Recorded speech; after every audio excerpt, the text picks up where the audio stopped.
Olá, nono ano. Tudo bem com vocês? Vamos dar sequência às nossas aulas. Vamos continuar falando sobre a crise de 1929, aula 2. Na aula passada, nós falamos do contexto que levou os Estados Unidos da América a levar o mundo capitalista para a Grande Depressão. Falamos então do contexto da superprodução, onde no mundo pós-Primeira Guerra, levou os Estados Unidos a ser o maior produtor industrial do mundo. Ou seja, ele estava ajudando a construir, a reconstruir a Europa. Não só isso, estava também emprestando dinheiro para a reconstrução da Europa. Porém, já em meados dos anos 20, a Europa já não precisava mais comprar tantos produtos assim dos Estados Unidos. Eles pensaram que o seu próprio mercado, os americanos no caso, conseguiria absorver esses produtos que não estavam sendo vendidos. Grande erro. Na aula passada, nós falamos que tinha um problema, era uma característica dos anos 20 nos Estados Unidos, da alta concentração de renda, ou seja, o dinheiro estava nas mãos de pouquíssimas pessoas. A grande massa, o grande povão, vivia de empréstimos. Isso, claro, não se sustentaria, não daria conta de absorver assim os produtos que não iria para a Europa. Consequência disso, grandes prejuízos. É o que nós vamos ver agora. Nesse contexto, então, as empresas, muitas indústrias americanas, para não perder a especulação positiva aí no mercado de ações, começaram a fraudar os seus balanços. Ao invés de falarem a verdade de que estavam tendo prejuízo, começaram a falar então que estavam tendo lucro. E assim muitas pessoas investiam seu dinheiro em ação, tá? Nas ações dessas empresas, e na verdade não sabiam que estavam sendo ali, na verdade, enganados. Tá? Quando veio à tona, essas pessoas quebraram junto com as empresas. Tá? Se a pessoa comprasse uma ação de uma empresa achando que estaria ali com um lucro, de uma ação de 100 milhões de uma empresa, na verdade essa empresa estava devendo 100 milhões. Isso foi uma característica aí, então, nesse contexto da Grande Depressão. Os bancos anteriormente começaram a expandir crédito, emprestar dinheiro. O setor agrícola hipotecava as terras na troca desse dinheiro aí, colocava ali como seguro, porque necessitava ali de crédito para investir em equipamento, em pessoal, tá? E assim, os bancos, ao emprestar muito dinheiro, o banco, só para dar um exemplo, quando o banco pega um dinheiro emprestado com uma pessoa, ele paga uma pessoa um valor, exemplo aí, 2% de juros, tá? O dinheiro que você coloca no banco. Ele pega o seu dinheiro e empresta para outras pessoas a 6%. O seu dinheiro não fica lá no banco parado, tá? Então o dinheiro vai girando.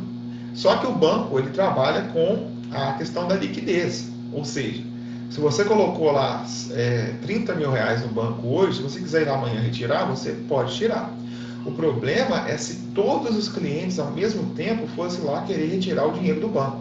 Aí o banco com certeza entraria em colapso. Mas nesse contexto da crise, mesmo uma pessoa que não investiu em ação, mas tinha lá toda a sua riqueza, uma herança, a pessoa tinha lá 500 mil dólares, exemplo, no banco, e no outro dia ela foi tentar sacar esse dinheiro, não tinha. A perda de liquidez. A pessoa se viu aí arruinada, tá? Com grande prejuízo. Isso levou aí, foi uma das consequências dos bancos na época da crise. Então, a indústria, a produção superava o consumo. Isso é igual a deflação. Tá? Então, vocês sabem, a lei da oferta e da procura. Quando o produto está abundante no mercado, ele tende a desvalorizar. Tá? Então, isso gerou aí a deflação. Queda no preço das mercadorias, demissões, à época, chegaram a demitir cerca de 14 milhões de pessoas. Os Estados Unidos ficou com 14 milhões de desempregados no contexto dessa crise. Falência de 100 mil empresas. Tá? Então, olha a bola de neve, Olha a bola de neve. O setor agrícola, perda de propriedade para pagar as dívidas. Tá? Então, os bancos, como garantia, pedia a terra, dos proprietários rurais ali em troca, e na hora de cobrar, o banco não tem dó, né? Então ele vai lá e recupera o seu investimento, no caso, confiscando essa terra da pessoa. Então, no dia 29 de outubro de 29, tá, houve ali a desvalorização da bolsa em 14 bilhões. Imagina este cenário, tá? Então, as pessoas começaram a entrar em colapso. Muitas pessoas cometeram suicídios, brigas, né? Uma questão da violência que nesse contexto aumenta mesmo, tá? Então, a partir de então, olha essa imagem, a criança, por que você não arruma um emprego para o meu pai, né? Então, isso foi uma característica, as filas enormes, tá? Essa imagem, né, dessa mulher com 3 filhos, vocês podem observar 2 aqui na frente, né, um ao lado do outro, e tem um outro aqui com a mão, tá? Essa mulher provavelmente representa aí um marido que cometeu suicídio, perderam tudo. Imagina uma pessoa que trabalhou a vida inteira e investiu em ações. Ou então tinha lá um dinheiro guardado no banco, dinheiro que era para comprar algo ou para investir, né? Lembrem-se da grande euforia que os americanos passavam no contexto dos anos 20.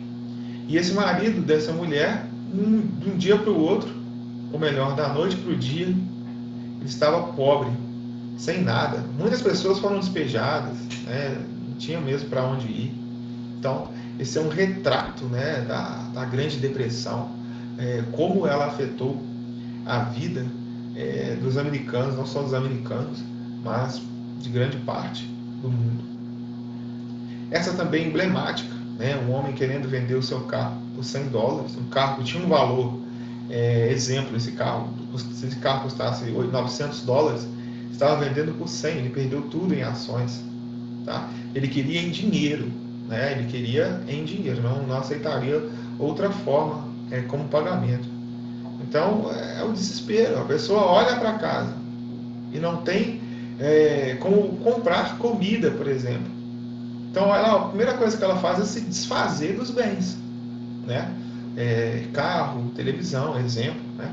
Então é se desfazer dos bens para conseguir ali arrecadar algum dinheiro para pelo menos colocar comida em casa, né? Então essa imagem também é bastante emblemática. Vou falar sobre os impactos da crise no mundo.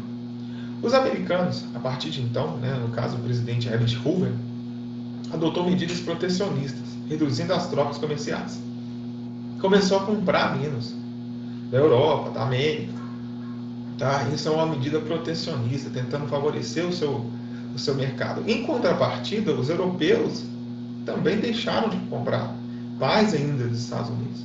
Vejam, uma bola de neve, um efeito dominó.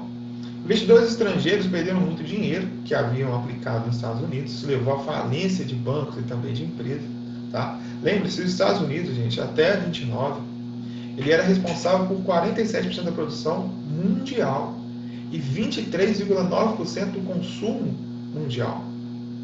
Então, olha a importância, o peso dos Estados Unidos da América no contexto econômico do mundo capitalista, tá?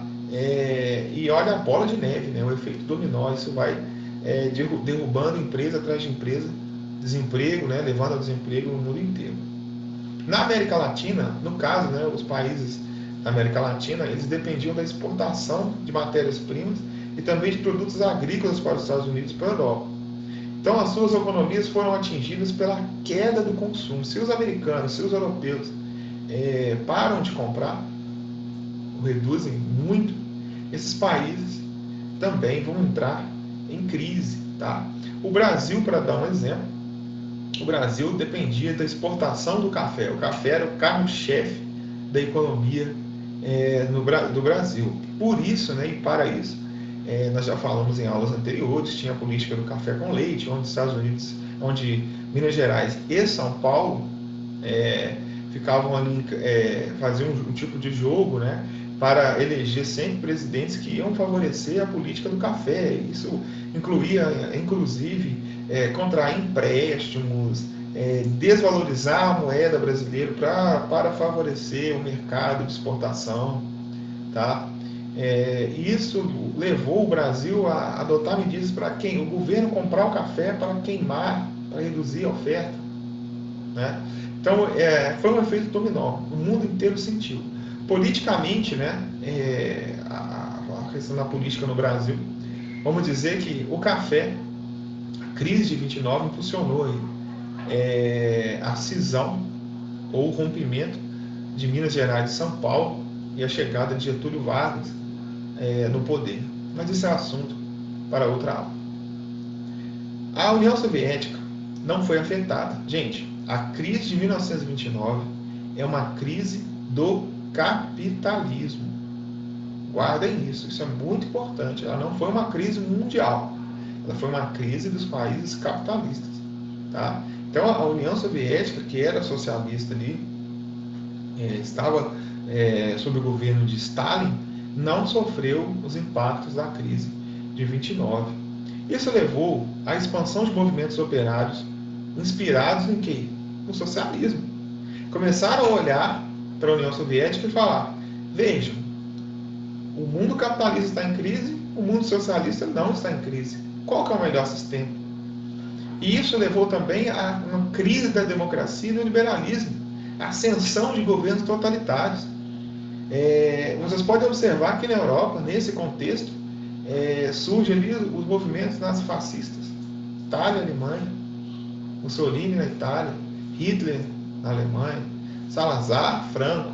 Na América Latina, vamos ter governos populares, mas também ditatoriais, como o caso de Getúlio Vargas no Brasil. Tudo isso para conter ali os avanços das ideias socialistas. Houve perseguições, né? Tanto o nazismo quanto o fascismo perseguiam comunistas. Tá? Na aula anterior eu citei no livro Mein Kampf, Minha Luta, de Hitler, há ali uma clara luta ali contra o comunismo. Então, esse contexto dessa crise mundial, vamos dizer que a crise de 29 ela foi uma quebra de valores ali, das pessoas entenderem a função do Estado, pensarem a função do Estado, qual deve ser o papel do Estado.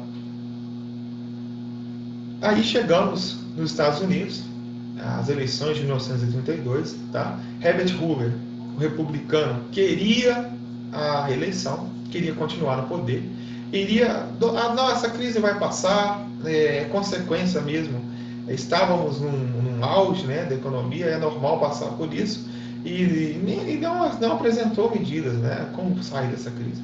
Ao contrário dele, seu concorrente, Franklin Delano Roosevelt, tá, que era um democrata, já apresentou uma proposta. O Estado precisa intervir na economia. E Roosevelt foi o vencedor, tá, dessa eleição e apresentou ali a política do New Deal, a nova proposta.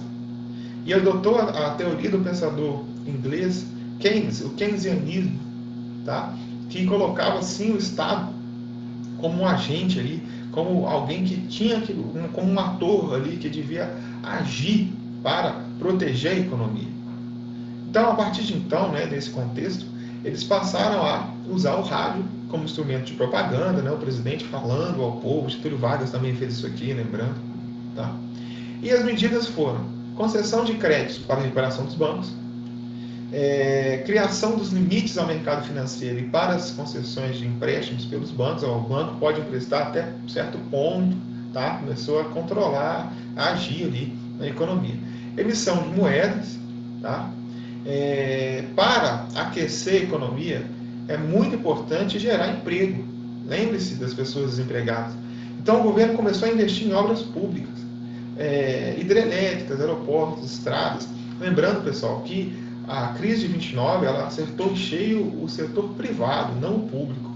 Tá bom? Então, o Estado americano ele tinha condição de alavancar a economia, vamos dizer assim. Tá? Então, criou o seguro-desemprego, auxílio para idosos inválidos, aumento de salário, começou a impulsionar a economia, as pessoas vão gastar.